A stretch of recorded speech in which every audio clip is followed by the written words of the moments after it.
States like Benue, Nasarawa, Taraba, Kogi, Niger and Kaduna State have witnessed persistent attacks by bandits leading to loss of lives and widespread destruction. During his meeting with journalists, Senator Sunday Katung described banditry as a purely criminal act separate from the farmer-herder crisis. He assured that security efforts are being intensified in Kauru, Kachia, and other parts of Kaduna State. He warned those involved in criminal activities to cease or face the full weight of the law. If you give a situation or a problem the wrong narrative, you can't solve it. I'll give you an example. When I was in the House, we fought and we went to the UN, we went to the American Congress and the UK Parliament.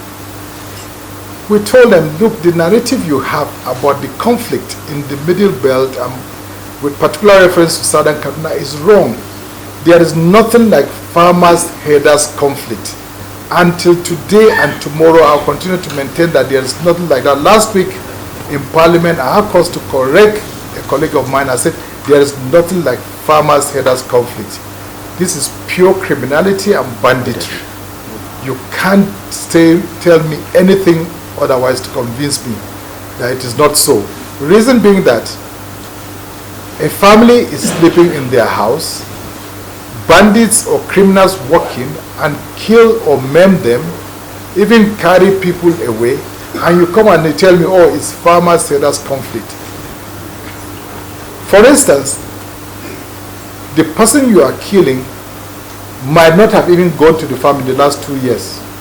Then you come and you kill him and you say farmers-herders conflict. That is why the government gave it a wrong narrative in the last 10 years. That's why it's not been able to curtail the situation. Whatever happens, when they kill people, they say, oh, it's farmers-herders conflict. So, by application and inductive reasoning, you cannot solve a problem when you have the wrong narrative. So, narrative is very important. And when you run with a certain narrative, unfortunately at that time, some of our media people ran with that narrative. As much as we tried to correct them, they found it convenient and comfortable to run with that narrative of farmers-herders conflict. And here we are, how many years after, the problem is still with us. So please, we need you to help us as journalists, and patriotic ones for that matter, who owe a duty first to your motherland and the country. The senator also expressed concern over the involvement of some locals in the activities that have worsened insecurity, including kidnappings, within his senatorial district. While acknowledging federal government support, Katung appreciated all stakeholders who contributed to the establishment of the Federal University of Applied Sciences in Kachia, with a campus in Manchok. He reaffirmed his commitment to bringing more developmental projects to his constituents. Please, our kids cannot be going to study courses that are not going to give them employment. The world is drifting towards AI. How many people today in the entire senatorial district of Southern Kaduna can say that they are ready to receive, or even if they are ready to receive, where will the knowledge come from? Do we have teachers that can impart that knowledge in them? So those are challenges that we need to be sustained within the media space so that government can also come to our aid. Following from that, when I was going to move for a bill to establish a university, I deliberately consulted and I said, having a science biased institution will help us more.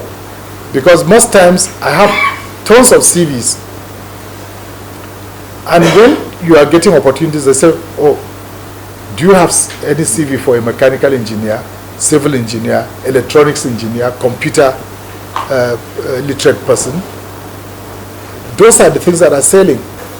At best, we can lobby for projects.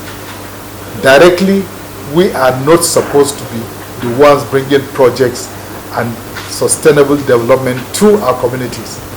But because of this vacuum that I made reference to, we have to go cap in hand to ask, please, there's a gap in so and so place within my senatorial district, can you help? And that is why I was also deliberate in saying that whoever is in government, irrespective of party, would ensure that we speak with them to ensure that we get dividends of democracy to our people. Parties are platforms for contesting elections. After the elections comes governance, and that's more important than the electioneering. During electioneering, you say so much, but the actual test of a man is your integrity. Do you keep your word even when it hurts? That's the test of a true leader. So that's what we've tried to do. But for society to expect that parliamentarians will now solve all the problems they have, it's not possible. In addition, the lawmaker urged the Kaduna state government to prioritize the recruitment of science teachers in secondary schools, ensuring that students receive quality education and career guidance in the field of science and technology. Frontline News, Kaduna.